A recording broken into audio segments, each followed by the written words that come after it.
everyone, I'm back. I just finished my first assistant psychologist post, but I've got great news. I just got offered a new post, so I will be working as a full-time assistant psychologist soon for 9 months.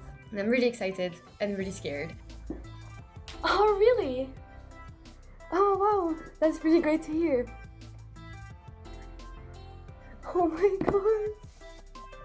I'm gonna work as an assistant psychologist full-time.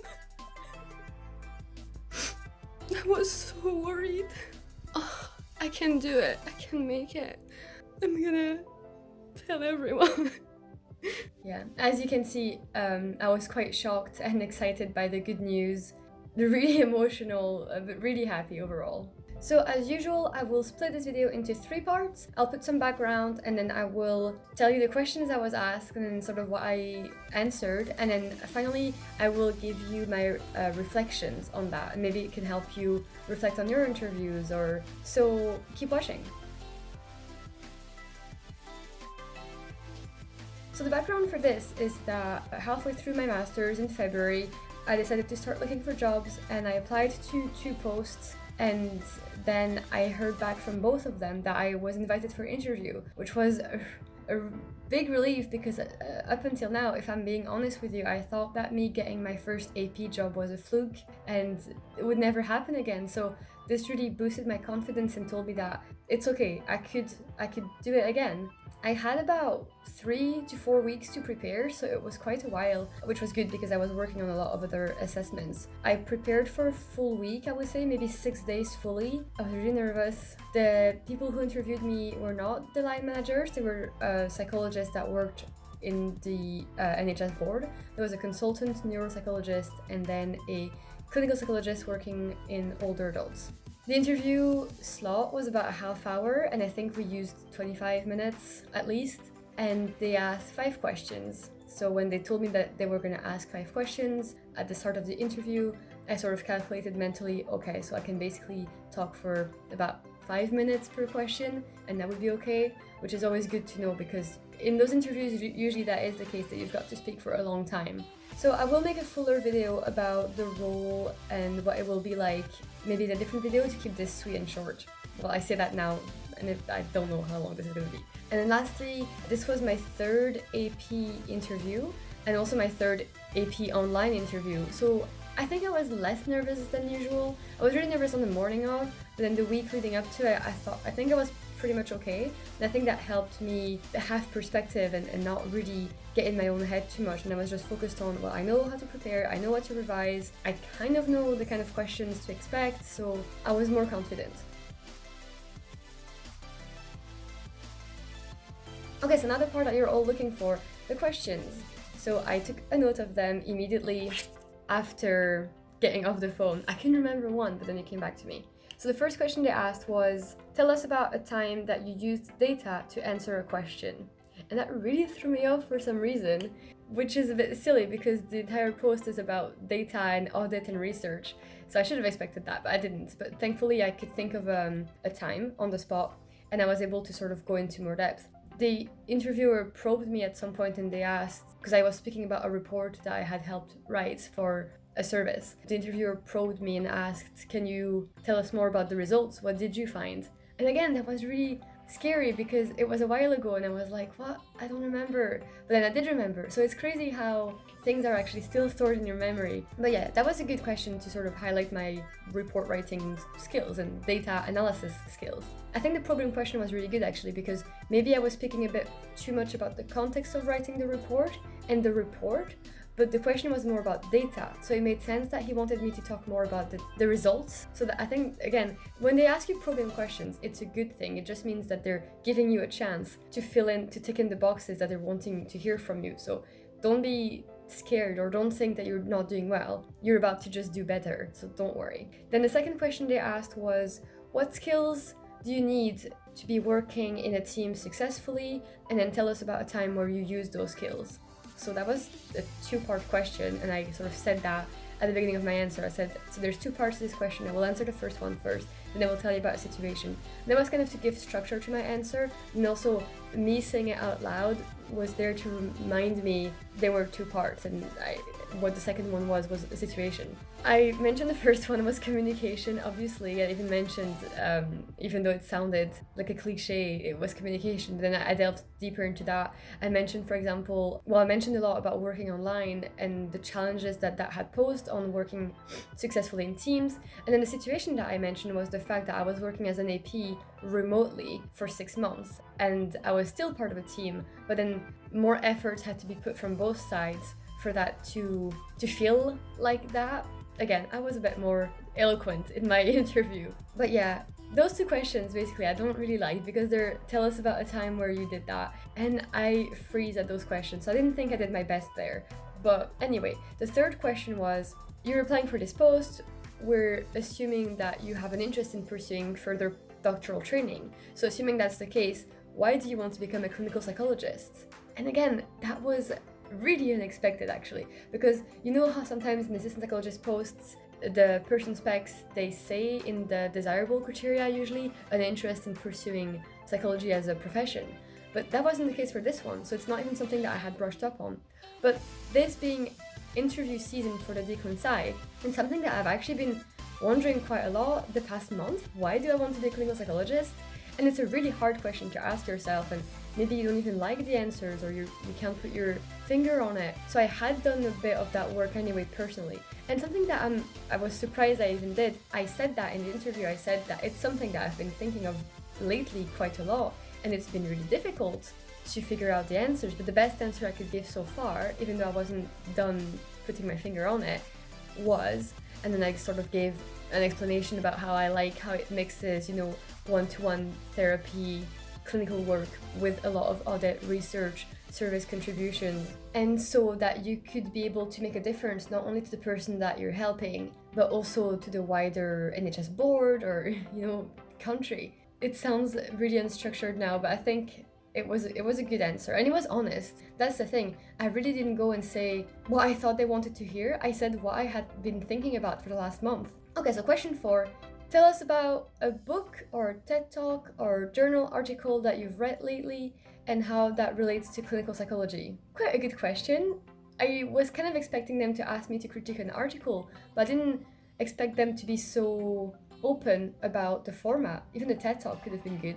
I had prepared an article to talk about, but then at the moment when they asked the question, I just thought there's actually a book I've been starting to read which I really like, and I feel like talking about that book will show a bit more passion and genuineness than if I recite the summary of an article that I've read.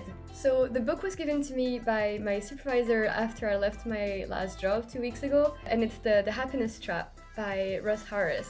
Again, kind of a risk because I had only read 20 pages, not the whole book, but I had a lot to say about those 20 pages and about ACT in general, and they asked another program question halfway through, interrupted me, and then they asked me, and because I was speaking kind of a lot about what I liked about it, and then they asked me did I have any critique of the book, and I actually did as well, which is great because it would have been hard to come up on the spot, but I did have a few things that popped in my mind as I was reading the book for the last 2 weeks, so I just recited that back to them. And the psychologist, she knew the book that I was talking about, and she was really encouraging and nodding and sort of agreeing with me, and that felt really great. I thought, okay, I'm saying what I'm saying is okay, so that was really reassuring. And by that point I felt quite good in the interview. I felt quite confident that it was going well. And then finally the last question was, what would you like most about this role, and what would you not enjoy so much about it? So again, kind of 2 parts, and I try to structure my answer like that. Obviously I'm not going to go back and forth between the two,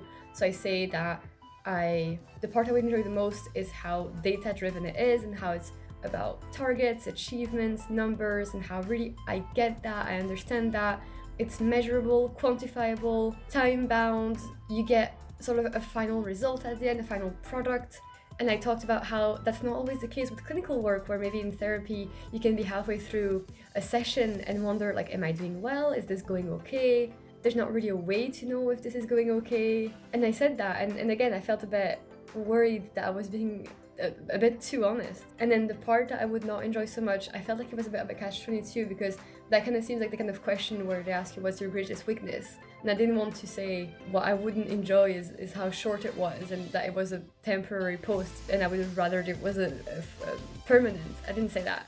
But I did kind of say that the nature of it being temporary means that there was a lot to be done in a short amount of time, and that sometimes it was possible I would have to sacrifice some areas to focus on others that were maybe more urgent or more important, and that I would have to plan a lot of that in advance, so it would require a lot of problem solving and time and task management, which is challenging, and I would still enjoy doing the role. It's just that this would be the least enjoyable part, but that I could see it as a challenge and not a burden. I really try to not end on a downer and say I would not enjoy half of the job. So yeah, those were the questions, and then I asked a couple of questions. I asked something about the job description, which was a bit specific to show that I had read that thoroughly 50 times, and then I also asked a more practical question in terms of remote work and relocation. And then that was it. And then, they told me that they were interviewing over the next day, so it was Monday and Tuesday. I was on a Monday morning, and that I shouldn't expect to hear back by Monday, but I could maybe hear back by Tuesday. And in my mind, I was like, okay, but you're still interviewing on Tuesday, so surely you'll take a day to brainstorm. But then no, on Tuesday, 4 p.m, there it is, the phone rings. Yeah, that was a quick turnaround. So anyway, now I've spoken for quite a while, and I will tell you about my reflections on this.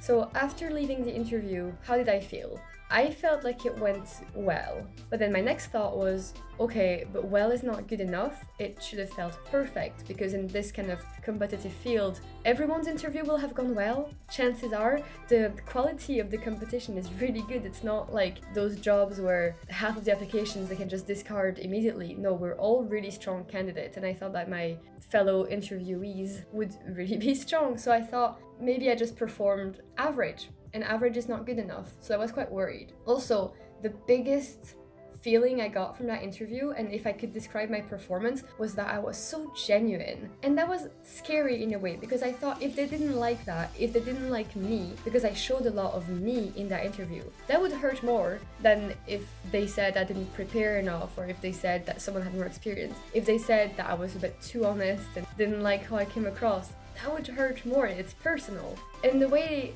that I'm explaining this, the way that I think I was genuine, I feel like the fact I was not as nervous, and I was really trying to get in my head, not that we're all equal or peers, but I was trying not to put the interviewers on a pedestal and this interview to be my one chance in the world to show my worth. And it was more a conversation. It was a conversation about psychology. And I know psychology, and a conversation about me. And of course I know me. I'm the expert on me. And they want to hear more about me. So why try to learn answers by heart? Why try to prepare the perfect answer? I just thought any answer I can give is the best answer, because it is the truth. And I hope this makes sense. So I did that. I didn't even really plan to do it. That's just how the interview went. And I think the questions they asked lend themselves quite well to that. Like, why do you want to be a clinical psychologist? I just had to be honest. And so that's the main theme of the interview, was that I was myself, relaxed, laughed a bit, didn't overthink. And yeah, so when the interview was over and I was just thinking about that all of the Monday, I was really regretting that choice. And I thought, why was I so natural? Why wasn't I more nervous? And did I do the right thing?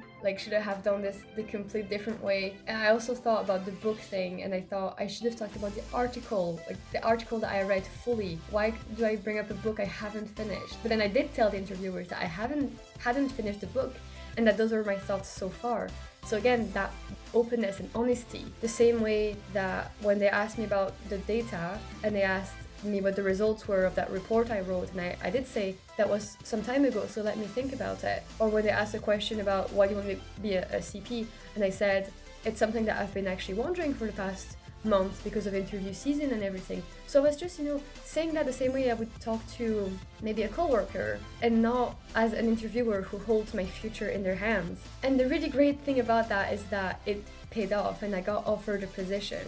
I think that really gives me hope for the future of the profession, that they don't want just carbon copies of someone who just learned all the interview questions by heart, all the perfect answers by heart, and who just recites that in the interview for half hour, because that would be boring. And also, again, it kind of gives a disadvantage to some people who maybe don't have access to like interview questions, or don't have access to a clinical psychologist or a mentor to tell them what the perfect answer looks like. Because I know I have heard people who tell me, you know, put those words in, those are really good buzzwords. And in that interview, I wasn't focused on giving the buzzwords, I was just focused on giving my true, honest, reflected, concise thoughts. And I think that's what was great about the interview. So I hope this wasn't too vague for you and that you can apply it to your own interviews. If you got one, that's amazing. Remember that it's an achievement in itself. And you know, and it's April now, so there's gonna be more and more jobs popping up. So keep applying. Apply to the ones that you really, really want, because I think that passion is gonna show through